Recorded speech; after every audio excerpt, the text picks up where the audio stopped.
Hey, good morning. How are you? All right. Shut off my phone. How you doing? Let's see.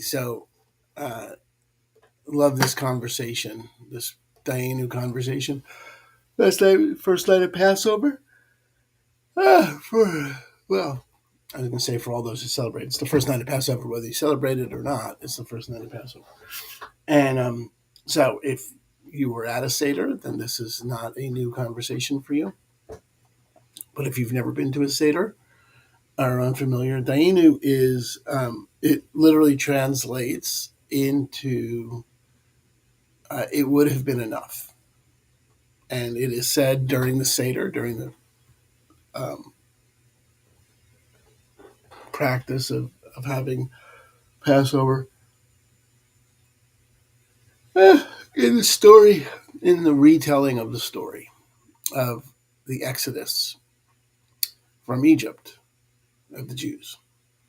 And it's told, it's the way it's used is you tell each step of the story and you say it would have been enough. So had the Jews been freed as slaves, had we been freed as slaves, but not taken to the Red Sea, Dainu, it would have been enough. Had we been brought to the Red Sea, but not been allowed to cross, Dainu, it would have been enough. Had we been allowed to cross, but had it not swallowed our captors, Dainu, it would have been enough. Had we wandered the desert for 40 years and not been given manna, Dainu. All the way, each step, Dainu, until you're brought to the land, the promised land, the land of milk and honey, and each step of the way, Dainu, Dainu, Dainu. And it's interesting because I always, as a child, really up until probably 15 years ago, 20 years ago when I read this, so into my 40s. I always wondered why would it be enough? It wouldn't be enough. What are you talking about? How is it possibly enough?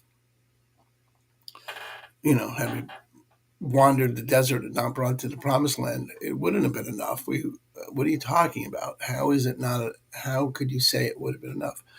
Um,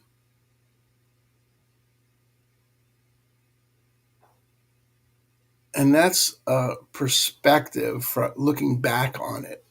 The point of it is during the experience of something, when you're experiencing the thing, you have the opportunity to say Dainu. You have the opportunity to celebrate each step of the journey as if it were the whole journey.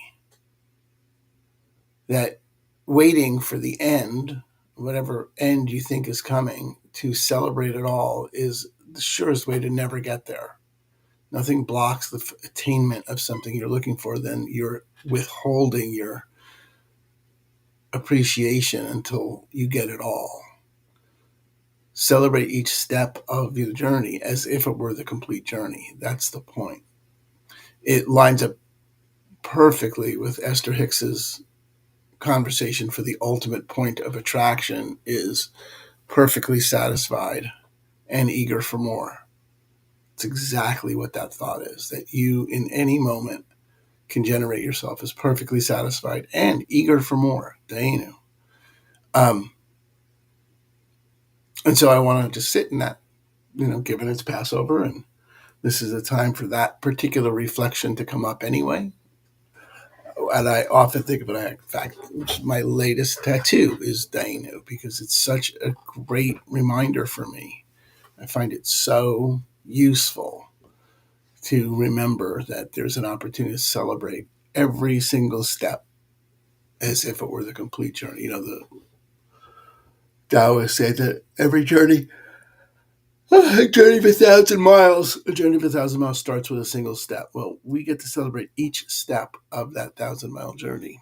Or not, or you could just pretend that you're not going to, or you could just live like you're not celebrating until you get the 1,000 miles. And that's a really fucking hard road to walk. So I'm uninterested in that life. All right, enough preamble. When you're ready, close the eyes, settle into the body. Mm. Feel the feet on the floor.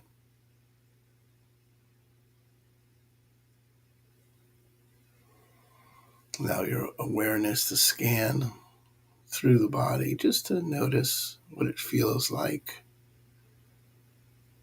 sensing into the body. If there's any part of the body that wants extra attention, you can rest your awareness on that body part, not trying to change it, just giving it what it's looking for, attention.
Bringing awareness to the breath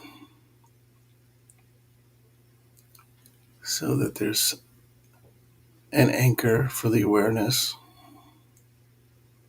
That could be simply noticing air as it enters the body, the sensations of air coming into the body. Or you can allow your awareness to ride the breath for the full cycle, noticing how it feels when it comes in, fills the chest, is held there. You relax, and it escapes. Either way, just focusing awareness on the phenomena of breath.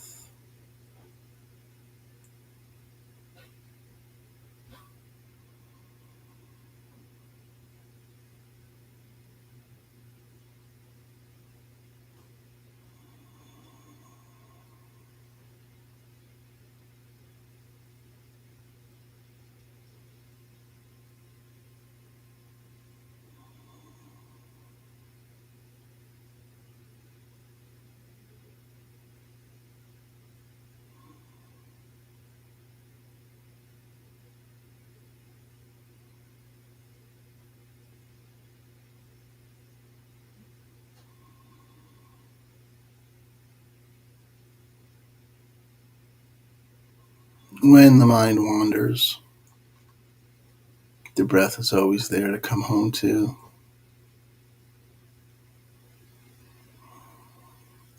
And this can be done without judgment, gently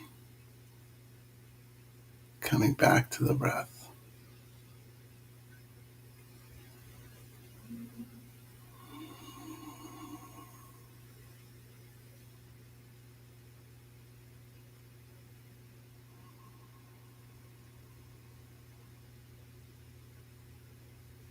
Softening into a smile, maybe a half smile on the lips, and softening the eyes, smiling with the eyes. And notice if the sensations in the body change when you breathe through a smile.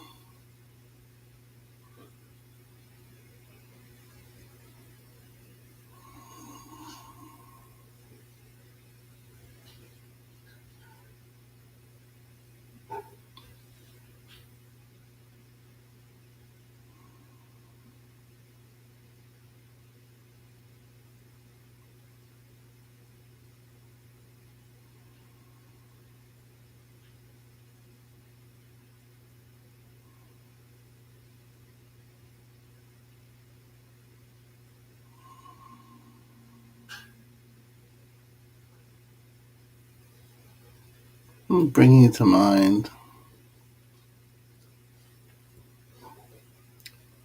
some long-term commitment, some project, some vision, an intention or a direction you're committed to going.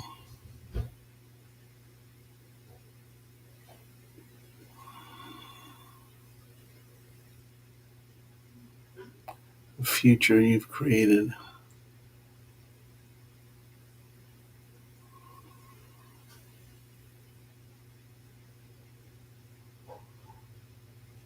And sitting in the present, see if you can celebrate today, this moment, for how far you've come. Can you generate gratitude in this moment, appreciation at least, for where you are?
Hmm.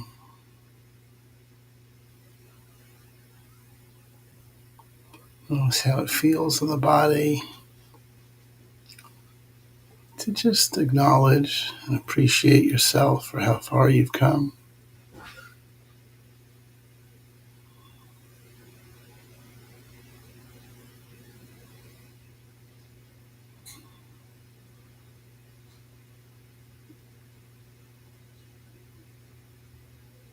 You can look back, notice any growth,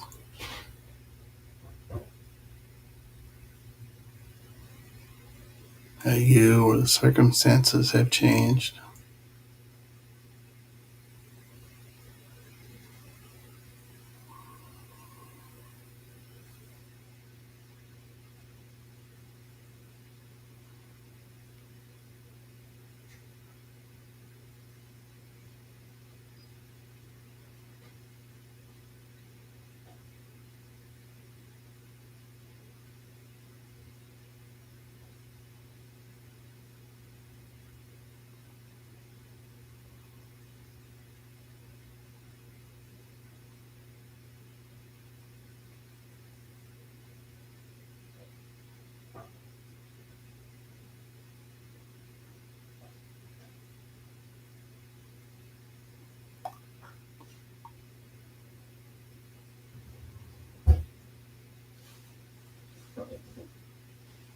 See if being satisfied in this moment, being appreciative in this moment, being grateful in this moment, even for the opportunity to keep going, how that feels in the body.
Breathing into that experience, settling the experience of being grateful in this moment,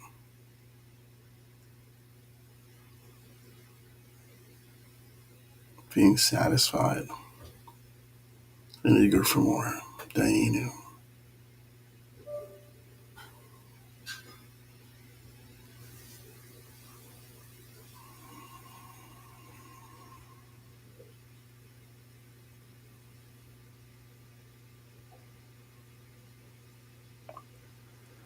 When you're ready, you can take a few more breaths.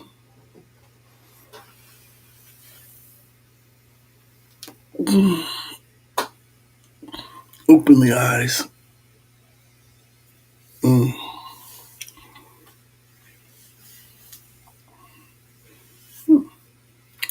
Nice way to start the day. That's what we got for you today. Tomorrow's going to be a recording of an old meditation. There'll be something up. But I won't be here live, but there'll be something up. And back on Tuesday live. And if you're interested in mindfulness training, thegratefulbreath.com. We got your back. Free mindfulness meditation training. And if you have questions or you need anything, hit me up. In the meantime, Dayneu, namaste, motherfuckers.